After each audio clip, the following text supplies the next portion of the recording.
अस्सलामुअलैकुम, this is Muqaddas Yasin and you are watching crime stories. आप लोगों ने अक्सर औकात सुना होगा कि लड़के ने तेजाब फेंक के गोली मार के लड़की को कत्ल कर दिया सिर्फ इस वजह से कि उसने शादी करने से मना किया।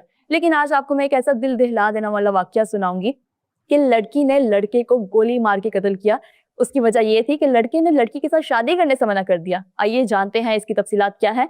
समार्ट डिजिटल के नुमाइंदे आमिर मजीद से वेलकम। आमिर, बहुत शुक्रिया। आमिर मुझे बताएंगे वाकया किस तरह से पेश आया कि लड़की ने इतना इंतहाई कदम उठा लिया। जिस तरह आपने पहले इंट्रो में बताया कि ये बड़ा एक अनयूजुअल सा वाकया है। ये वाकया पेश आया है पत्तोकी का इलाका है, माची कोट वहां पर, और ये 23 अप्रैल का वाकया है। मुकद्दस होता कुछ यूं है कि 23 साल शख्स है जिसका नाम फारूक है। वो अपनी वालदा शहनाज बीबी और अपने मामू शहबाज के साथ तालुका हेडक्वार्टर अस्पताल है पत्तोकी में, वहाँ जाता है। फारूक की जो वालदा हैं शहनाज बीबी, उनकी तबीयत ठीक नहीं होती, तो अस्पताल में उनको इब्तदाई तिब्बी इमदाद दी जाती है और उसके बाद उनको बताया जाता है कि उनको ब्लड लगेगा, मतलब खून की बोतलें लगेंगी। रात के 3:30 बज जाते हैं, तो ये कहते हैं कि हम वापस, ये बेसिकली छांगा मांगा के करीब वाकई एक गाँव है, वहां से चलकर आते हैं। तो वो ये सोचते हैं कि हम रात के वक्त कहाँ जाएंगे। तो उन्होंने फैसला ये किया कि उनके ही रिश्तेदार मींस फारूक के वालिद के जो मामू हैं वो करीब में रहते हैं। अच्छा। और उन्होंने फैसला किया कि रात वहां पर जाकर गुजार कर ले। रात को खाना खाकर वो जैसे ही फारूक होते हैं तो फारूक की जो नानी है वो ये कहती हैं कि फारूक की शादी उनकी बेटी है सिद्रा उर्फ नबीला, उससे करवा दी जाए। तो फारूक इससे इनकार कर देता है, फौरन ही इनकार कर देता है कि मैंने शादी नहीं करनी। उसकी कोई वजह थी या वैसे ही? उसकी वजह मैं आपको बाद में बताऊंगा। तो उस मौके पर जो सिद्रा का भाई है नबील, नबील अहमद, वो भी मौजूद होता है। वो काफी उनको जो है प्रेशराइज करते हैं कि ये निकाह आप करवा दें। बोले ये निकाह कैसे हो सकता है? अव्वल तो फारूक नहीं मान रहा, बिल्कुल। दूसरा ना फारूक के वालिद को पता है और ना ही फारूक की बहन को पता है और ना बाकी किसी खानदान को पता है, तो हम फौरन निकाह करवा कैसे दें? ये तो मुमकिन ही नहीं। और फारूक जो है वो बिल्कुल ही नहीं मान रहा था कि मैंने सिद्रा से शादी करनी है। तो सिद्रा इतने में कमरे से आती है और वो आकर फारूक को कहती है कि अगर तुमने मुझसे शादी ना की तो मैं तुम्हें मार दूंगी। और सिद्रा फारूक को पसंद करती थी? जी, सिद्रा फारूक को पसंद करती थी या नहीं करती थी, लेकिन फारूक सिद्रा को पसंद नहीं करते थे। बिल्कुल। अब वहां पर एक माहौल बन गया। उन्होंने कहा कि तुमने बात कैसी की?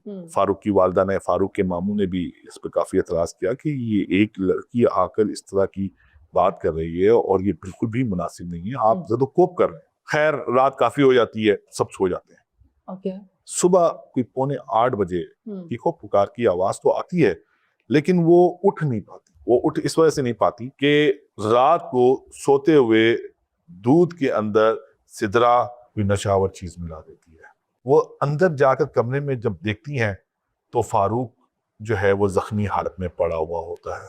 तो काफी देर तक तो वो उनसे सवाल जवाब करती हैं, या आप लोगों ने क्या कर दिया। उसके मामू भी नींद बेहोशी की हालत में होते हैं, वो भी उठ जाते हैं किसी तरीके से। वो भी जाकर उनसे मालूम करते हैं कि ये आपने क्या जुल्म कर दिया। उस वक्त फारूक जख्मी होता है। फिर उसके बाद 9 बजे जो है रेस्क्यू 1112 की गाड़ी आती है और उनको पहले इब्तदाई तिब्बी इमदाद के लिए तालुका हेडक्वार्टर अस्पताल पत्तोकी लेके जाते हैं। वहां पर डॉक्टर बताते हैं कि इनको जिना अस्पताल लाहौर ले जाया जाए। तो फारूक को जैसे ही यहाँ लाहौर मुंतकिल किया जा रहा होता है तो इसी स्ना में उनकी सांस जो है वो निकल जाती है और वो इंतकाल कर जाते हैं। आमिर, मेरे यहाँ पे बहुत सारे सवाल जो है मेरे दिमाग में आ रहे हैं कि सिद्रा ने क्या रात को ही ठान ली थी जब उसको मना किया गया कि उसने इतना प्री प्लान ये सब चीजें की, रात को उसने नशावर गोलियां मिला दी दूध में, फिर उसने मारा किस तरह से? ये सवाल मेन है। मुकद्दस मुकदमा इल्जाम नंबर 617/26 पत्तोकी सिटी थाने में दर्ज हुआ है और मजमूआ ताज़िरात पाकिस्तान की दफा 324, 148 और 149 के तहत, और ये फारूक के वालिद की मुद्दत में दर्ज हुआ है। अच्छा, फारूक के जो वालिद हैं उनसे हमारी बात भी हुई। उन्होंने हमें बताया कि उनको तकरीबन कोई 8:45 बजे पता चला कि उनके बेटे को गोली लगी है, तो वो वहाँ गाँव से भागे और जैसे ही वो जाए वकुआ पर पहुंचे हैं तो उन्होंने देखा कि सिद्रा का जो भाई है नबील अहमद, उसके हाथ में पिस्टल था। लेकिन जो फारूक की वालदा हैं वो ये कहती हैं कि जब वो सुबह उठी हैं शोर शराबे से, जब उन्होंने जाकर अंदर देखा है तो पिस्टल सिद्रा उर्फ नबीला के हाथ में था।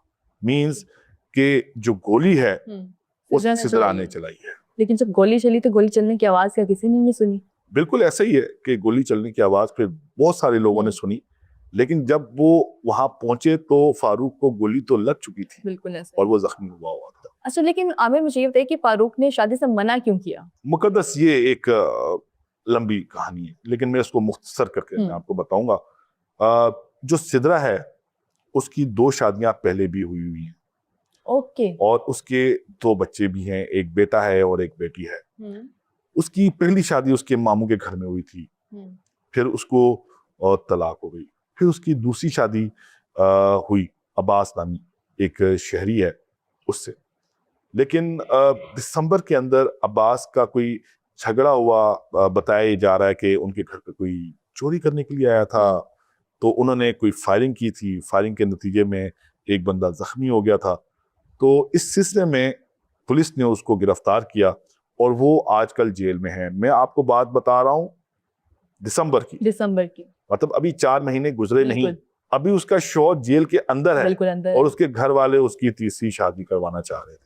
और यही वजह थी कि फारूक ने शादी से मना किया था। एक तो सिद्रा उम्र में बड़ी थी फारूक से, और दूसरा सिद्रा की 2 शादियां पहले भी हो चुकी थी, और तीसरा वो ये कहता था कि अभी तो इसके शौहर को जेल में गए हुए सिर्फ 4 महीने गुजरे हैं, तो इतनी जल्दी में इतना बड़ा फैसला लेना मुनासिब नहीं। बिल्कुल ऐसे। तो यही वजूहात थी कि फारूक ने शादी से मना किया था। अच्छा, मैं जैसे सिद्रा ने इंतहाई कदम उठाया, मुझे लग रहा था कोई कम उम्र की लड़की होगी, ना समझी के अंदर क्या, लेकिन आप जैसे बता रहे हैं सिद्रा एक काफी मैच्योर लड़की है, समझदार है।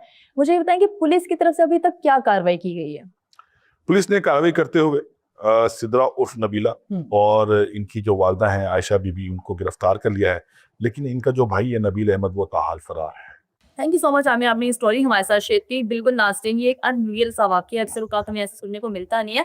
उम्मीद करते हैं कि पुलिस फरार मुलजिम को जल्द गिरफ्तार करेगी। हमें दे आज की शो से इजाज़त, मिलेगी आपको नेक्स्ट शो में। तब तक के लिए अल्लाह हाफ़िज़।